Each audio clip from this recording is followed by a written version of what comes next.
Hey everyone, thank you so much for clicking on this review. Today we are talking about the newest film from writer and director Alex Garland, Civil War. There is a lot to get into with this movie. It's possibly going to be a very passionate review because I have a lot of thoughts. But make sure before I get into my thoughts to comment down below and tell me if you've seen this movie, what did you think of it? Civil War tells the story of a team of journalists who travel across a dystopian United States during a rapidly escalating Second American Civil War, which has engulfed the nation. It's very rare that a movie comes out that I absolutely love, but I never want to see again. That's what Civil War is for me. I have never, and I mean never, felt such a visceral reaction to seeing a movie like I had with this movie. I've enjoyed Garland's work for the most part outside of Men, which, while beautifully shot, I felt lacked any narrative substance. Civil War, however, I would argue is his most important work to date and will likely be his most polarizing as well. When tackling a concept like Civil War, Garland made the choice to tell it from the perspective of war journalists, whose jobs are to document the grueling nature of a situation and insert themselves directly in the middle of the action.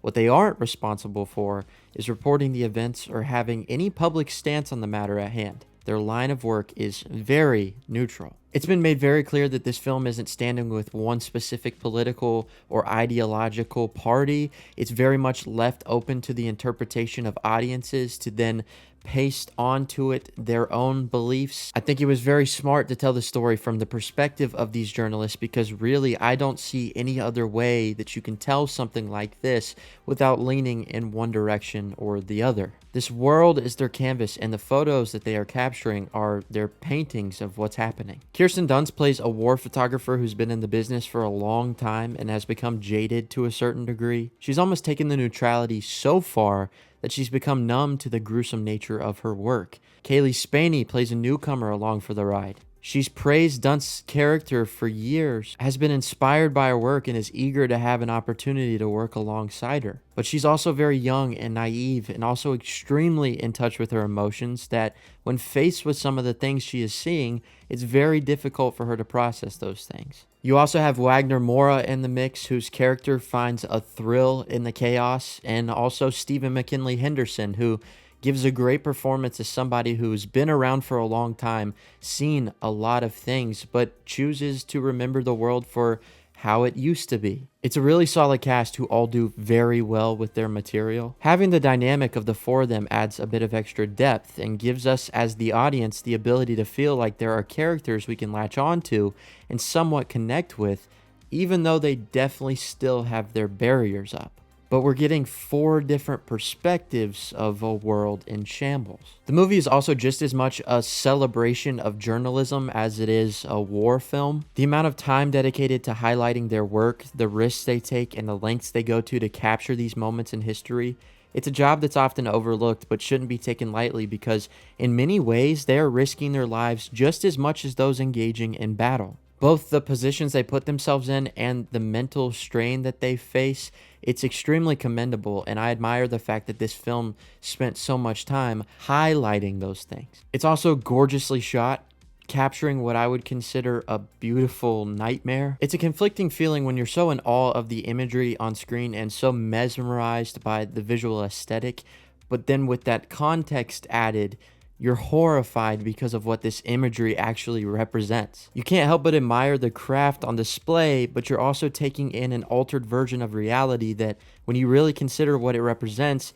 you hope to never actually see those things. There's a shot in the film that really stuck with me involving a character laying in a field of grass, and the camera focuses on a very colorful flower that's slanted over and dying. To me, that one shot was a great representation of what the entire film is displaying, which is something that was once beautiful being corroded and having all of the life completely sucked out of it. There's also a scene that has been heavily promoted involving Jesse Plemons that is so disturbing. It's amazing watching the clip in the trailer and seeing just how much they cut around that moment to not spoil anything because there is so much more to it and it's horrifying. Easily one of the most uncomfortable experiences I've had in a theater in my entire lifetime. I still haven't stopped thinking about it.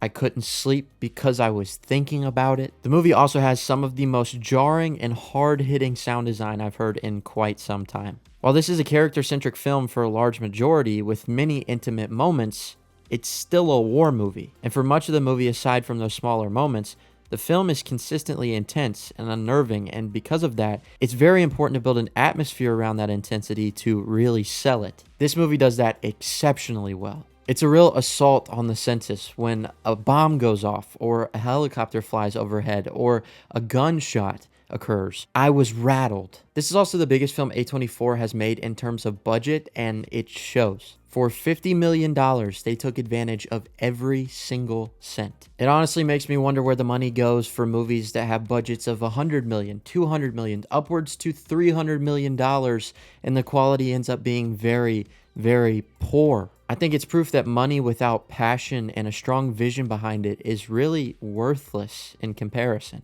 Every sequence of action feels grand in scale, and there's an unrelenting weight to it that rarely lets up. I was really impressed with how much it was able to achieve from a technical standpoint. I don't think the film is without its issues. There's nothing that I hated, but definitely things that I feel could have been fleshed out even more than they were. I think that the film is trying to both paint a realistic picture of these war journalists and the very trying elements that come with their work, while also being a cautionary tale of a nation falling victim to corruption by its own people. And as a result, it has to perform a balancing act to uphold both objectives where it could have benefited from leaning harder into one direction or the other. But I will say, I've been baffled by some of the responses that this film has received. And while I think that film is subjective and people are entitled to their own opinions, in my personal opinion, it seems that many are missing the point of the movie almost entirely. As I was walking out of the auditorium after watching this movie, there was a group of guys in front of me, and one of the guys said to his friend next to him,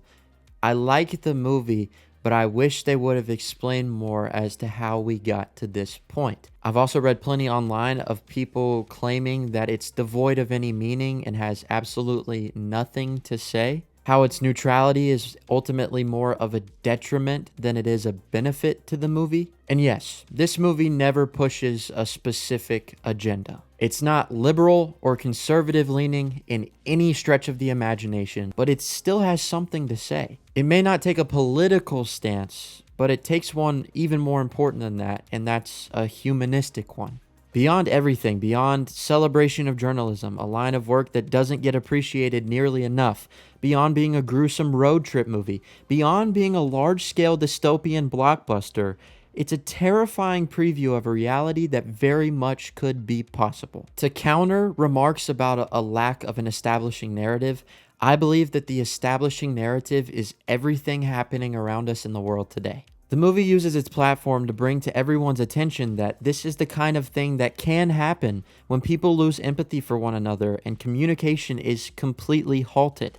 Watch the news every day or read a few Twitter threads, and you will quickly realize that this country is more divided than it ever has been before, and it's definitely not trending in the right direction. While a civil war seems so far off the table of possible outcomes, it's not completely impossible either. The film displays a horrific scenario in which politics no longer matter, empathy no longer matters, and our blindness to the reality of our current climate ultimately lead to everything being destroyed from the inside. It's a warning that the further and further we drive a wedge between the people of this country, the sooner we are to more extreme outcomes like this that absolutely nobody would want. War in nature isn't a good thing. In history, there are those that have won and those that have lost, but when you really boil things down, nobody actually wins. If you didn't lose your life on the battlefield, you live the rest of your life with the scars and trauma of the bloodshed you witnessed. I also believe that while the journalists we focus on spend so much of the film driving home the idea that they have to remain neutral to keep their sanity,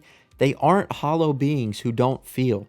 They've been programmed to respond that way. They aren't completely neutral regardless of what they say, and over the course of the film, it's actually displaying how neutrality can be one of the worst things for a situation to get better. It can actually drive people further apart and make the situation worse. It doesn't hinder conflict, it actually hinders growth of any kind, and if relied on too heavily, it can actually lead to our own demise. For all of the claims that the film is hollow, I just really don't know how it could be put more clearly than it was. There are layers to it, and not only do I believe the claims of it being hollow are very off base, if you actually dig a bit deeper, you'd find that it has a plethora of thoughtful ideas. Civil War is a movie that disturbed me to my core, but at the same time, I think it excels at a technical and a narrative level and has a lot of very important things to say. And while it's not going to be a movie for everyone, I'm glad that a movie like this exists, because it's definitely going to bring up a lot of interesting conversation and discussion, and it brings to light a lot of things that deserve to be talked about. While I won't be coming back to this one much, if at all, I do believe that it is one of the best movies of the year and a film that will stick with me for a very long time. So with all that being said, I'm going to have to give Civil War a 9 out of 10. I like it a lot. Guys, as I said in the beginning of the video, make sure to comment down below. Let me know your thoughts and opinions on this movie. Did you love it? Did you hate it? Are you somewhere in the middle? Also, tell me, what is your favorite Alex Garland film to date? This is apparently his last movie, unless he comes back to direct another one at some point. And if this is the case, I think he went out on an absolute high note. But that aside, as always, guys, thank you so much for watching. If you would, make sure to leave a like on the video and subscribe if you haven't already. And until next time, I'll see y'all later.